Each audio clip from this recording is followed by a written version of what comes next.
Hello everyone and welcome to all of you. स्वागत है आप सभी का करियर गेम चैनल पर, जहां पर हम टैट सीटेट से जुड़े हुए प्रीवियस ईयर्स के पेपर करेंगे जो कि आपके आने वाले टैट सीटेट में हेल्पफुल होंगे। तो सबसे पहले हम कर रहे हैं 2018 दिसंबर का सीटेट का जूनियर का पेपर। और क्योंकि मेरा फेवरेट सब्जेक्ट साइंस है, तो मैं पहले इसमें साइंस का पोर्शन ही सॉल्व कर रहा हूँ। तो देखिए, तो इसमें सबसे पहले हम साइंस का क्वेश्चन कर रहे हैं कि संसार में पाए जाने वाले सबसे लंबे सर्प हैं। तो बहुत से स्टूडेंट ऐसे होंगे जो यहाँ पर एनाकोडा पर टिक करेंगे, लेकिन इसका सही आंसर है रेटिकुलेटेड पाइथन। इट मीन्स जालीदार अजगर। तो आप याद रखेंगे कि सबसे बड़े सर्प कौन से हैं? जालीदार अजगर। नेक्स्ट, इसके बाद हम देखते हैं क्वेश्चन नंबर 62, जिसमें क्वेश्चन है कि विश्व भर में लोगों द्वारा योगा किया जाता है क्योंकि। तो इसका क्या रीज़न है? तो ऑप्शन है कि यह एक आसान व्यायाम है, यह लोगों को स्वस्थ रखता है, यह भूख बढ़ाता है, यह खुशियाँ लाता है। तो आप यहीं से समझ सकते हैं कि इसका आंसर है यह लोगों को स्वस्थ रखता है। नेक्स्ट, कि चेचक के टीके का आविष्कार डैश के द्वारा किया गया। तो अब आपको याद होना चाहिए कि चेचक के टीके का आविष्कार किसने किया था। तो आई होप आप सभी को याद होगा कि चेचक के टीके का आविष्कार एडवर्ड जेनर ने किया था। नेक्स्ट क्वेश्चन, निम्नलिखित में से किसका उपयोग एक परिरक्षक के रूप में किया जाता है? देखिए, परिरक्षक वे पदार्थ होते हैं जो अन्य पदार्थों को सड़ने गलने से बचाते हैं, और मेनली इन प्रोडक्ट्स को आप यूज़ करते हैं फूड प्रोडक्ट्स के साथ। तो आपको याद होना चाहिए कि यहाँ पर हम यूज़ करते हैं सोडियम बेंजोएट को। तो सोडियम बेंजोएट आपका एक परिरक्षक है जो खाद्य पदार्थों को सड़ने से बचाता है। नेक्स्ट देखिए क्वेश्चन नंबर 65, कि यीस्ट का उपयोग डैश के उत्पादन में किया जाता है। अब यीस्ट को हम खमीर भी कहते हैं और इसका उपयोग किया जाता है अल्कोहल के उत्पादन में। अल्कोहल वही है जिसे हम नॉर्मली वाइन या शराब कहते हैं।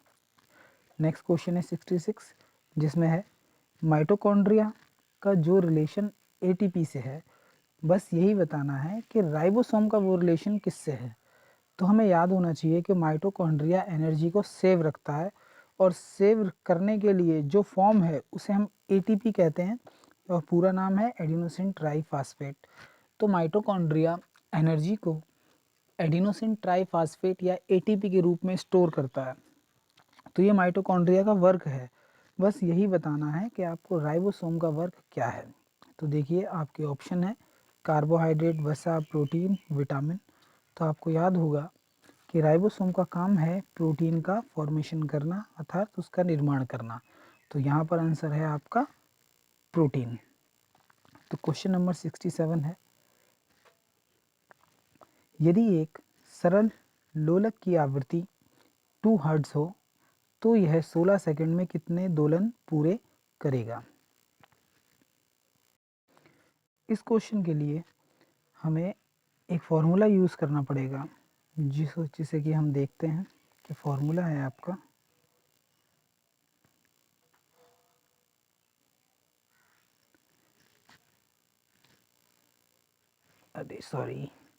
फॉर्मूला है आपका new is equal lambda upon T.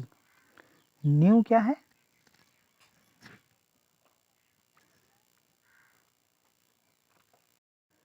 तो अभी आपने देखा कि जो फॉर्मूला आप यूज़ कर रहे हैं वो है आपका new is equal lambda upon T. यहाँ पे जो न्यू है ये होती है आवृत्ति, और जो टी है वो है टाइम। और आपसे पूछा गया है दोलन पूरा करने के 16 सेकंड में कितने दोलन पूरे करेगा। तो यहाँ पर आपको याद रखना है कि आप यहाँ न्यू की वैल्यू रखेंगे 2, लैम्डा है ये, टी कितना है 16। तो आप लेमडा की वैल्यू फाइंड आउट करने के लिए 16 को 2 से मल्टीप्लाई कर देंगे, आपका आंसर आएगा 32। तो इस तरह इस फॉर्मूले की हेल्प से आपने ये क्वेश्चन सॉल्व किया है। तो यहाँ पर आपका आंसर है 32।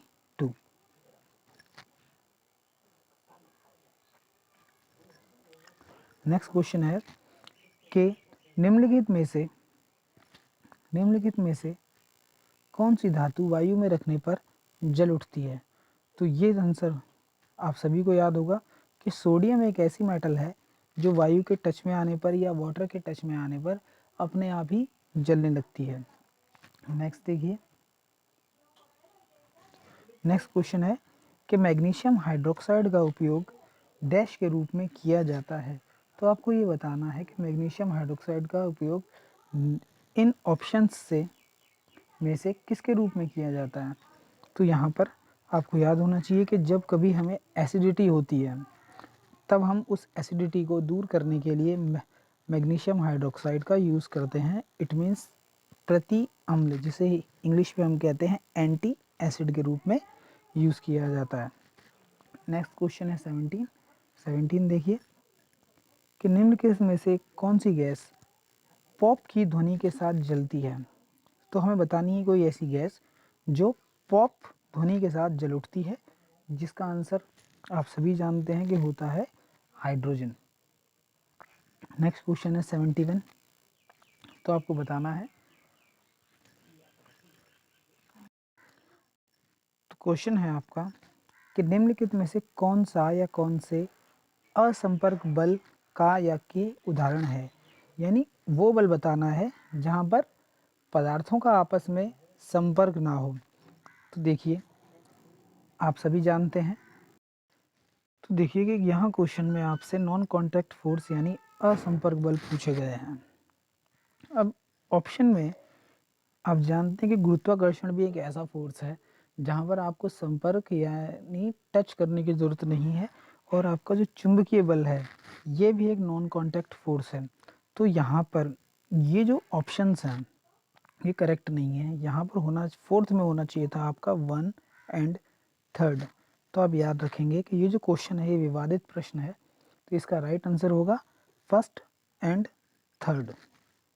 आगे देखेंगे कि मधुमेह रोग किस हार्मोन द्वारा नियंत्रित होता है। तो आपको याद होना चाहिए कि मधुमेह रोग होता है इंसुलिन हार्मोन से। मधुमेह क्या है? Insulin hormone. इसका आंसर है आपका ये। नेक्स्ट देखेंगे क्वेश्चन नंबर 73। तो देखिए कि निम्नलिखित में से कौन सा पेट्रोलियम का उत्पाद नहीं है।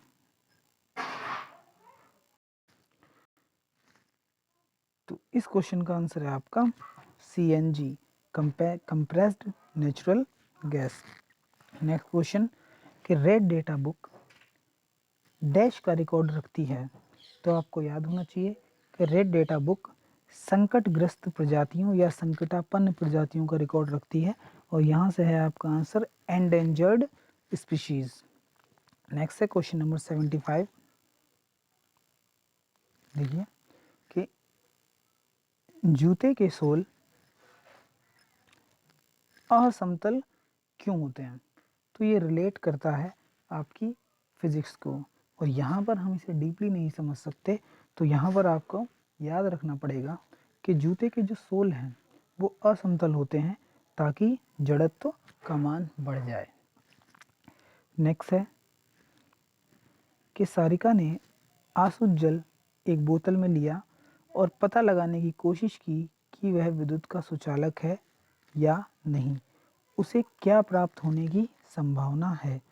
तो सबसे पहले आपको पता होना चाहिए कि आसुत जल क्या होता है। तो अभी आप इतना ही याद कर लीजिए कि आसुत जल पूर्ण रूप से शुद्ध जल है जो पीने लायक नहीं होता, क्योंकि इसमें कोई आयन नहीं होता, कुछ भी मिनरल्स नहीं होते हैं, और क्योंकि नहीं होते तो ये विद्युत का सुचालक नहीं होता। लेकिन वाटर के जो सूत्र है, जल का जो सूत्र है उसे हम H2O कहते हैं, और यहाँ पर ज़रूरत पड़ने पर H+ हो सकता है और OH-। तो ये बहुत ही कमज़ोर चालक होता है।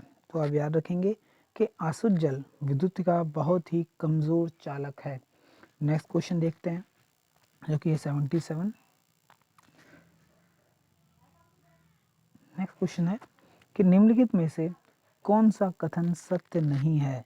जब ऐसी चीज़ मिले आपको कि कौन सा सत्य नहीं है, तो यहाँ क्वेश्चन को बहुत ही सावधानी से पढ़ने की ज़रूरत है। तो देखिए, किसी विद्युत परिपथ में सुरक्षित प्रवाहित होने के लिए विद्युत धारा की न्यूनतम सीमा है। सेकंड, किसी विद्युत परिपथ में सुरक्षित प्रवाहित होने के लिए विद्युत धारा की अधिकतम सीमा है। थर्ड, सभी भवनों में विद्युत परिपथों में फ्यूज लगाए जाते हैं। याद रखना, उसने पूछा है कौन सा सत्य नहीं है। और लास्ट है कि सभी परिपथ, इस थोड़ा ऊपर कर लेते हैं, हम थोड़ा छोटा कर लेते हैं। अब देखिए, सभी परिपथ में उपयुक्त फ्यूज लगाया जाए जो सुरक्षित सीमा से अधिक विद्युत धारा होने पर यह उड़ जाएगा। तो ये भी फिजिक्स को रिलेट करता है। यहाँ पर आपका आंसर है फर्स्ट, कि किसी विद्युत परिपथ में सुरक्षित प्रवाहित, किसी धारा के सुरक्षित प्रवाहित होने के लिए विद्युत धारा की न्यूनतम सीमा है, यानी ऐसा होता है। ये आप याद ही, इस तरह के क्वेश्चन आप याद ही कर सकते हैं कि ऐसा होता है, क्योंकि ये फैक्ट है। और इसे डीपली समझने के लिए हमें विद्युत धारा पाठ पढ़ना पड़ेगा। वो हम एक बार ये ख़त्म करें, उसके बाद साइंस को काफ़ी डीपली पढ़ेंगे। साइंस, मैथ, इन सभी को हम डिटेल स्टडी करेंगे। आगे देखिए,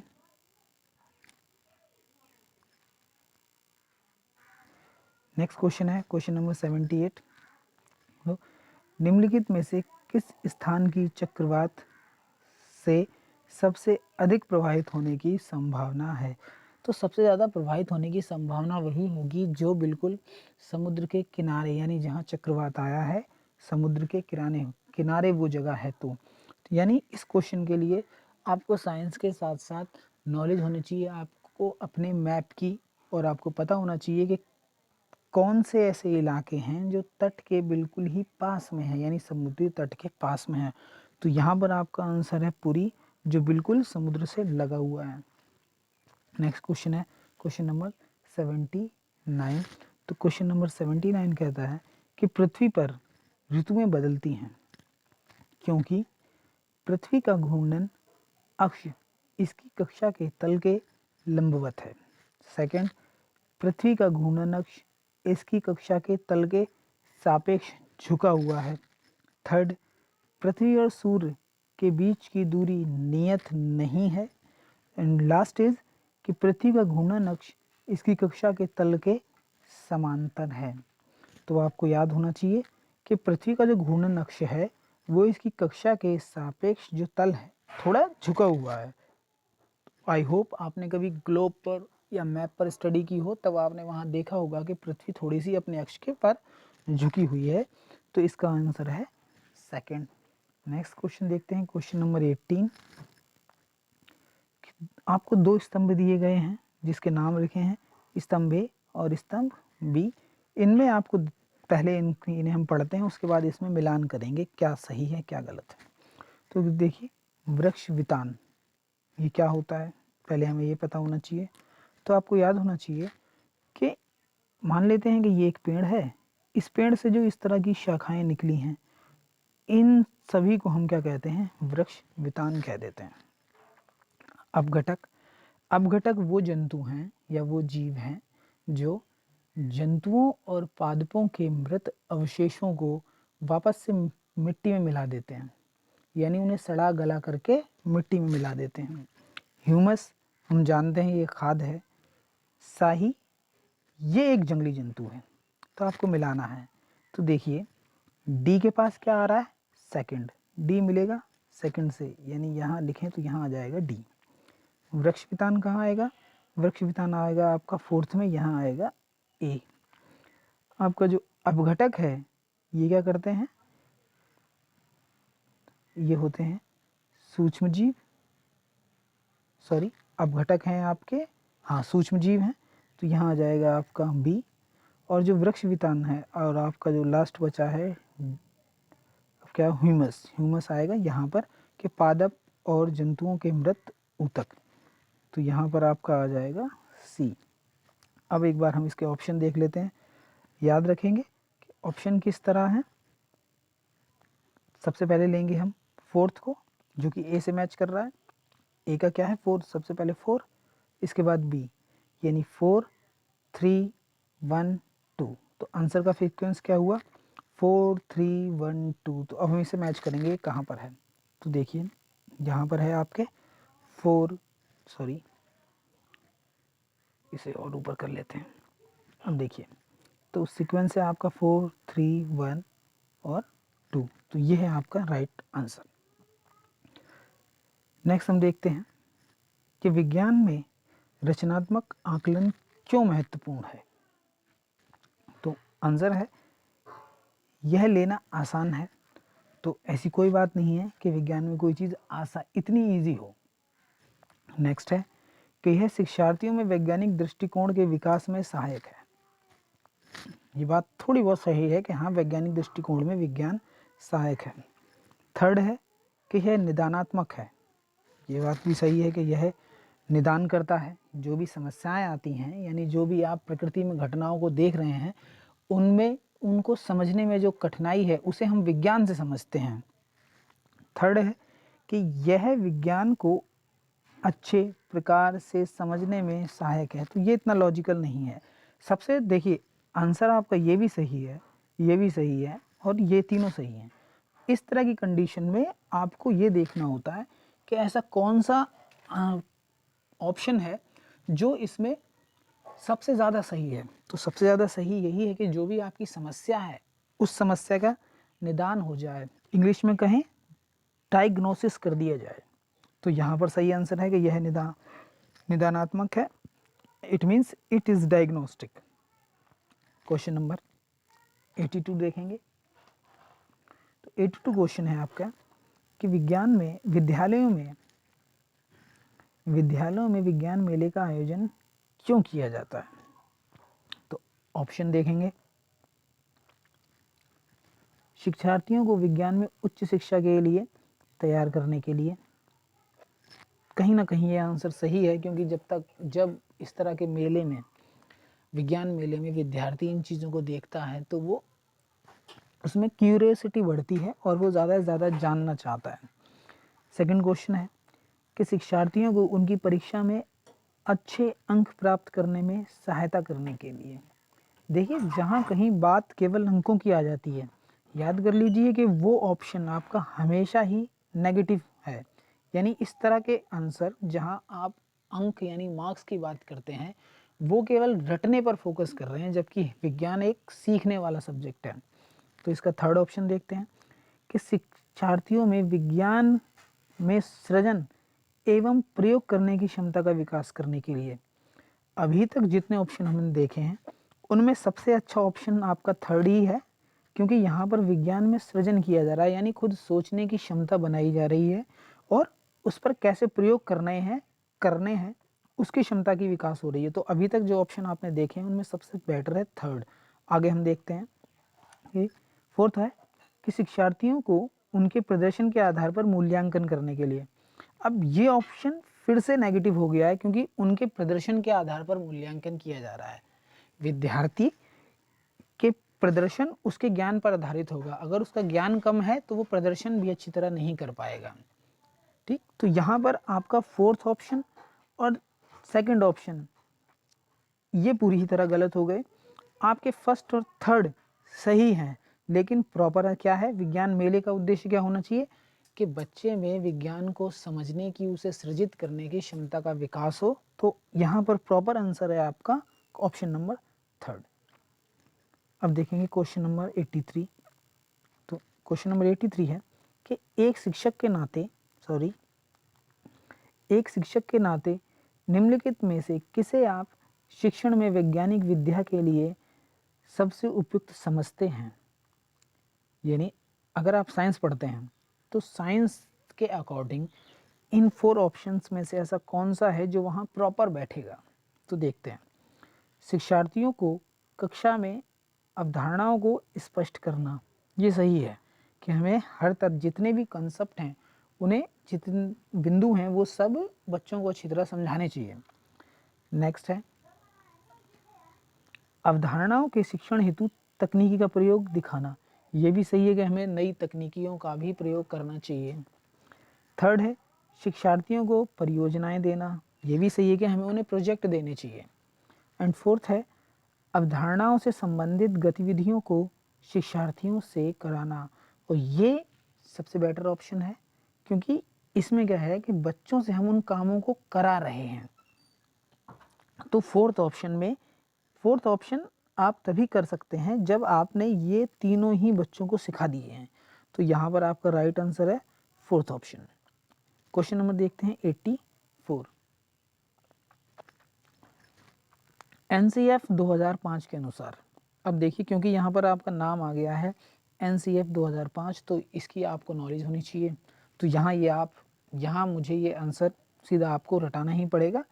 बेहतर होगा कि आप एनसीएफ 2005 को अच्छी तरह पढ़ लें, ये जो टॉपिक है इसे अच्छी तरह पढ़ लें। तो देखिए एनसीएफ 2005 के अनुसार अच्छी विज्ञान शिक्षा जीवन के प्रति सत्य होती है, इसका क्या अर्थ है? ऑप्शन देखते हैं, इसे थोड़ा छोटा कर लेते हैं पहले। अब देखते हैं। सॉरी। विज्ञान बालक को कार्य की दुनिया में प्रवेश हेतु तैयार करे, बिल्कुल सही है ये बात। विज्ञान बालक को अर्थपूर्ण ढंग से व्यस्त करने में सक्षम हो, ये सही है, लेकिन यहाँ हम बच्चे को प्रॉपर व्यस्त कर रहे हैं, ये बात गलत है। नेक्स्ट है कि विज्ञान बालक को वैज्ञानिक ज्ञान अर्जित करने की प्रक्रियाओं को सीखने लायक बनाए। देखिए हम यहाँ सिर्फ सीखने लायक बना रहे हैं, यहाँ ये बात गलत है। आप सिखा रहे हैं वो अच्छा है, लेकिन आप चाहते हैं केवल वो सीखने लायक बन जाए, तो ये गलत है।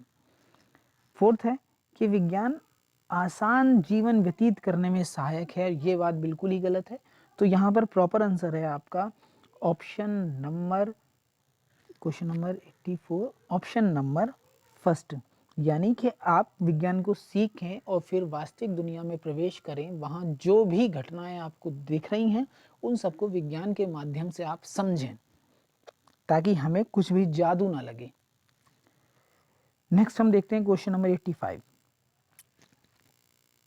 तो निम्नलिखित में से कौन सा वैज्ञानिक दृष्टिकोण का गुण नहीं है, यानी इन 4 ऑप्शंस में से आपको देखना है ऐसा कौन सा कैरेक्टर है जो एक वैज्ञानिक दृष्टिकोण में यानी एक वैज्ञानिक में नहीं होना चाहिए। पहले खुला मस्तिष्क, हाँ आपको ओपन माइंडेड होना चाहिए, ये सही बात है। अधिक सीखने की उत्सुकता, ये भी सही है, ये होना चाहिए। देखिए क्वेश्चन को ध्यान दीजिए, उसने पूछा है नहीं है, यानी उसने नेगेटिव पॉइंट पूछा है, तो आप सारे पॉजिटिव ढूंढ लीजिए, जो बचेगा वो नेगेटिव होगा। समस्याओं के प्रति व्यवहार में वस्तुनिष्ठता, तो देखिए ये भी सही है कि हाँ वैज्ञानिक दृष्टिकोण में ये भी होना चाहिए। अब आपको क्या नहीं होना चाहिए?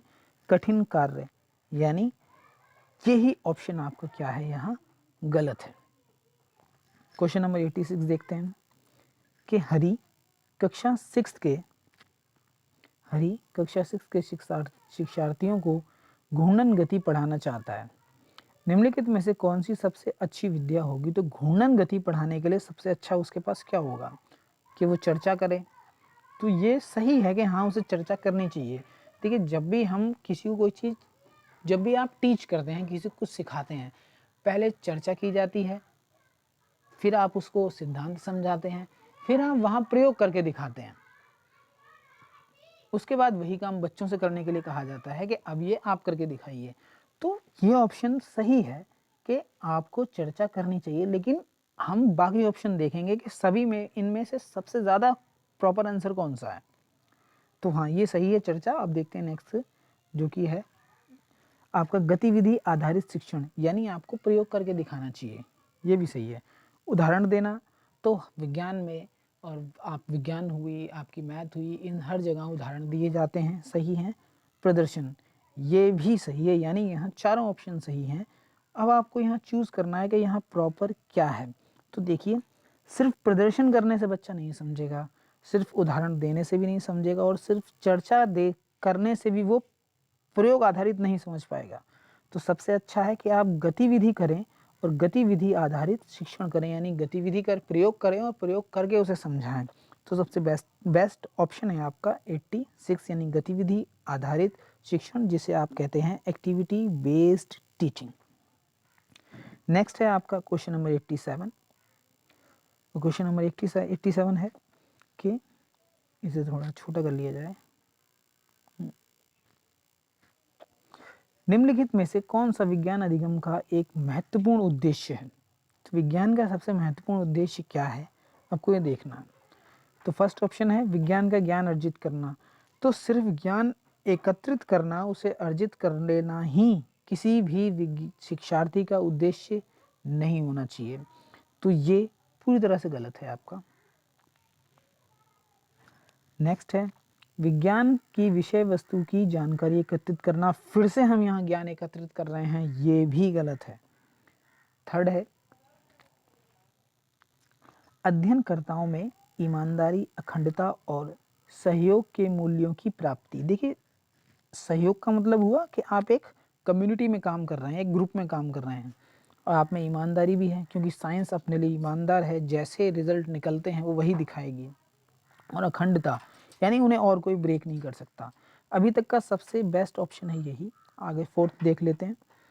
अपने सहपाठियों को विज्ञान का ज्ञान अर्जित करने में सहायता करना। देखिए, फिर से हम यहाँ कोई चीज़ अर्जित कर रहे हैं, यानी बस आप उसे रट रहे हैं। तो आपके पढ़ने का उद्देश्य रटना नहीं होना चाहिए, हमें उसे प्रयोग पर सीखना है। तो यहाँ पर बेस्ट ऑप्शन है आपका थर्ड। नेक्स्ट क्वेश्चन है 88। तो आपका क्वेश्चन है कि विज्ञान के मूल्यांकन में सतत एवं समग्र मूल्यांकन का अर्थ है अंतिम एवं रचनात्मक मूल्यांकन। तो क्या ये उद्देश्य है? देखिए, सेकंड है अधिक आवर्ती जांच एवं परीक्षा। आवर्ती जांच का मतलब है कि आप बार बार जांच कर रहे हैं उस चीज़ की, और बार बार परीक्षा ली जा रही है। तो अगर हम बार बार जांच कर रहे हैं, बार बार परीक्षा ले रहे हैं, तो इस कंडीशन में आप स्टूडेंट को, शिक्षार्थियों को अच्छी तरह सिखा नहीं सकते। थर्ड है अधिगम मतलब होता है सीखना। अधिगम के आकलन हेतु सामान्य गतिविधियां और अभ्यास। तो अभी तक का सबसे अच्छा ऑप्शन यही है, क्योंकि यहाँ पर आप गतिविधि करा रहे हैं और अभ्यास करा रहे हैं। नेक्स्ट ऑप्शन है विज्ञान के सभी पहलुओं का मूल्यांकन। और मूल्यांकन अपने आप में एक नेगेटिव वर्ड है, क्योंकि आप किसी के मूल्य का आकलन कर रहे हैं और विद्यार्थी कोई वस्तु नहीं है कि आप उसका आकलन करें। ठीक, तो सबसे अच्छा ऑप्शन है ऑप्शन नंबर थर्ड। नेक्स्ट है आपका क्वेश्चन नंबर 89। निम्नलिखित में से कौन सा समस्या समाधान विधि का एक चरण नहीं है? तो अब आपको यहाँ समस्या समाधान विधि के चरण याद होने चाहिए, और वो याद करने वाली चीज़ है। तो यहाँ मैं आपको ऑप्शन ही बता सकता हूँ। पहला है कि स्थिति की कल्पना करना, ये सही है, ये चरण है। समाधान का प्रयास करना, बिल्कुल, जब कोई समस्या होगी हम उसका समाधान करेंगे और उसमें निष्कर्ष भी निकलेगा। अवलोकन नहीं होना चाहिए। जब हम समस्या का समाधान करते हैं तो वहाँ अवलोकन नहीं किया जाता है। तो ऑप्शन है आपका 89 का फोर्थ कि ये एक चरण नहीं है, यानी क्वेश्चन के हिसाब से ये सारे ऑप्शन गलत हो जाएंगे और ये ऑप्शन इसका सही होने वाला है।